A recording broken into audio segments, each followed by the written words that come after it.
Halo pemirsa, kembali lagi dengan saya Muhammad Diri Haryadinata di acara Siapa Takut Jadi Miliarder. Kali ini saya bersama narasumber bernama Syahrul Mubarok. Halo, Halo, gimana Syah? alhamdulillah. Gimana Bapak sehat? Alhamdulillah sehat. Jadi di sini kita akan bahas tentang studi kelayakan bisnis tentang aspek hukum.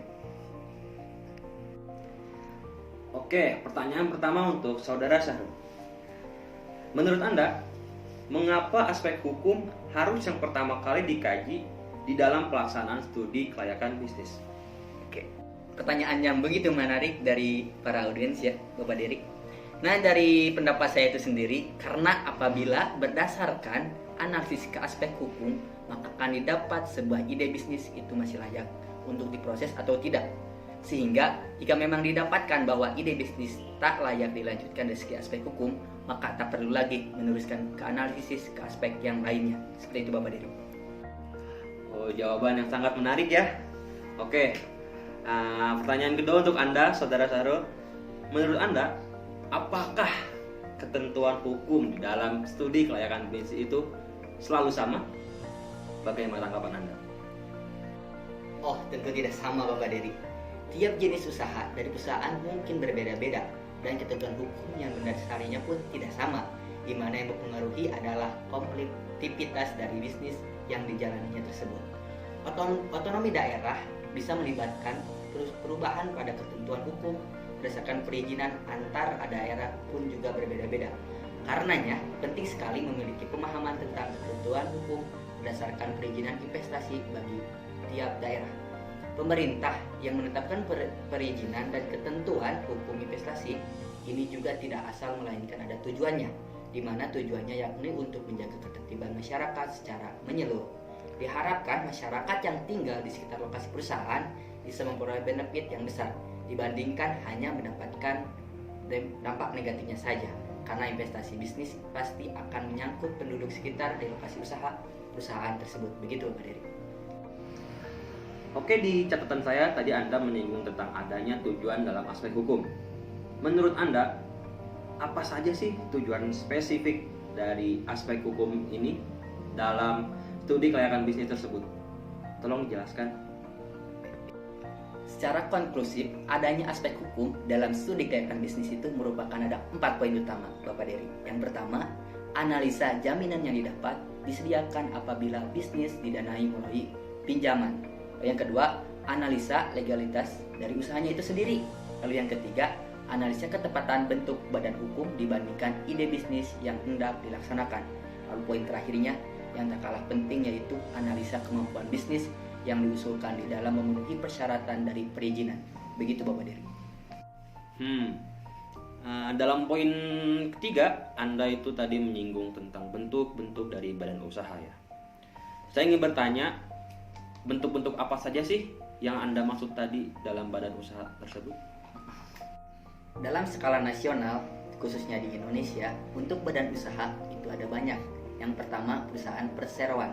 Nah, untuk perusahaan perseroan ini ialah bentuk badan usaha di mana memiliki seseorang dan orang tersebut yang bertanggung jawab penuh pada kegiatan perusahaan. Berbeda dengan jenis badan usaha yang kedua, yaitu perseroan terbatas, di mana pada perusahaan terbatas perserikatan beberapa pengusaha swasta yang jadi satu kesatuan. Jadi dari perusahaan terbatas ini merupakan bagian-bagian dari perusahaan perseroan tadi. Lalu untuk bentuk yang ketiga, perserikatan komoditer atau kita sering dewasa ini singkat sebagai SIPI, yaitu merupakan badan usaha perserikatan beberapa pengusaha swasta yang jadi kesatu kesatuan bersama-sama mengelola usaha. Sebagian dari anggota SIPI adalah anggota aktif, anggota lainnya menggunakan anggota pasif. Lalu untuk jenis usaha selanjutnya yaitu yayasan. Nah, untuk yayasan itu sendiri merupakan badan hukum yang terdiri dari kekayaan yang dipisahkan untuk mencapai objektif pada bidang keagamaan, sosial, serta kemanusiaan yang tak punya anggota. Lalu untuk yang terakhir yang kita sama-sama sudah ketahui secara luas yaitu koperasi, yaitu sudah ada undang-undangnya yaitu pasal 1 ayat 1 Undang-Undang 25 pada tahun 1992. Koperasi ini adalah sebuah badan usaha dengan anggota para orang maupun badan usaha koperasi. Koperasi ini melandaskan aktivitas usahanya pada prinsip koperasi. Koperasi juga merupakan penggerak ekonomi rakyat tetapi menggunakan asas kekeluargaan. Begitu Bapak Dery. Sangat menarik, sangat menarik. Oke, baik. Pertanyaan terakhir dari saya untuk Syahrul. Berkaitan dengan izin usaha ya, pemerintah mengeluarkan beberapa jenis izin usaha. Menurut Anda, beberapa izin usaha tersebut berkaitan dengan perdagangan. Apa saja sih yang berkaitan dengan izin usaha tersebut? Pemerintah melakukan beberapa jenis izin usaha, yaitu yang pertama ada surat izin tempat usaha yang hemat dewasa ini kita sebut sebagai situ. Tujuannya untuk melancarkan dan keamanan usaha. Yang melakukan situ adalah pemerintah kota madya biasanya atau kabupaten, jadi skalanya masih tingkat kota. Lalu yang kedua ada surat izin usaha perdagangan, itu kita singkat sebagai SIUP, yaitu untuk pengusaha firma, perseorangan, koperasi, SIPI, PT, dan BUMN.